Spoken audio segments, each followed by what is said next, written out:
कबीरधाम के युवाओं को मिली नई उड़ान। उप मुख्यमंत्री विजय शर्मा ने किया भव्य शुभारंभ मोरमदेव विद्यापीठ निःशुल्क कोचिंग सेंटर का।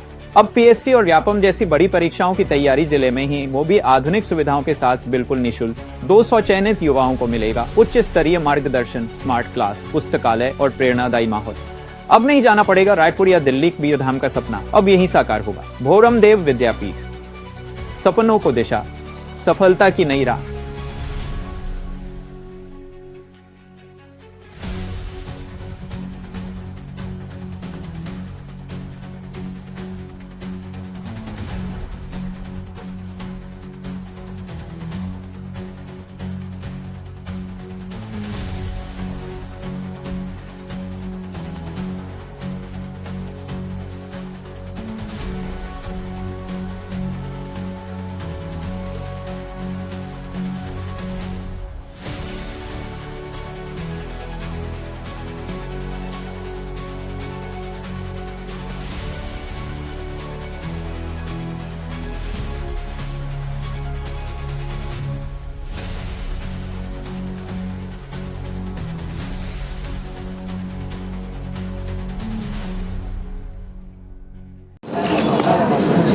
निःशुल्क जो है कोचिंग का जो है आज शुभारंभ किया गया है। किस प्रकार की सुविधा यहाँ पर? व्यापम और पीएससी दोनों की परीक्षाओं के लिए दिल्ली आईएएस दिल्ली कोचिंग की संस्था जो है, क्या नाम पूरा नाम उसका?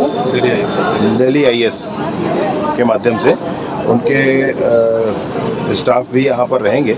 उनके माध्यम से एक छोटी परीक्षा लेकर के कुछ बच्चों का चयन किया गया है। 200 बच्चों का चयन किया गया और उनको पूरी ताकत लगा करके, पूरी कोशिश करके आने वाले नवंबर महीने में जब नोटिफिकेशन जारी होता है पीएससी का, उसके बाद से आने वाली परीक्षा के लिए तैयार की जाएगी। और इसके लिए पूरा परिसर डेडिकेटेड होगा। सभी कुछ है यहाँ पर, लाइब्रेरी है, रिफ्रेशमेंट का रूम है, उनके अलग अलग कुछ क्लासेस हैं। व्यापम के लिए अलग क्लास है और पीएससी की परीक्षाओं के लिए अलग क्लास है। स्मार्ट क्लासेस जैसा उनमें टच स्क्रीन लगा हुआ है और फैकल्टी भी उतने ही अच्छे हैं। ये सारी ही व्यवस्था है, शौचालय आदि की व्यवस्था मैंने अपनी आंखों से देखकर चेक किया है। तो बच्चों के लिए, लड़कों के लड़कियों के लिए, दोनों के लिए ये सारी व्यवस्थाएं हैं। मैं सोचता हूँ कि कबीरधाम में मोरमदेव महाराज के नाम पर यह संस्थान मोरमदेव विद्यापीठ ये प्रारंभ हुआ है और ये मेरे लिए संतुष्टि का विषय है।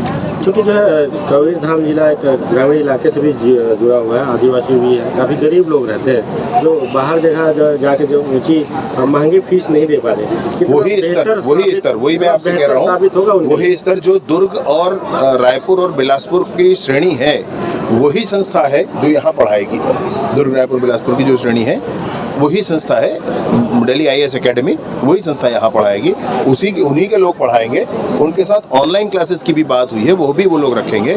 इनफैक्ट उनके विजिटिंग फैकल्टीज भी होंगी, वो भी आएंगे और कुछ स्थायी यहाँ पर फैकल्टीज होंगी, वो भी पढ़ाएंगे। स्तर में कमी नहीं आने देंगे। मैं समय समय पर स्थान का और आकर के निरीक्षण करूँगा और मैं ये बिल्कुल अब ये मानता हूँ कि हम अपने 200 बच्चों को कम से कम उस स्तर पर ला करके उस कॉम्पिटिशन में फेस करवाएंगे।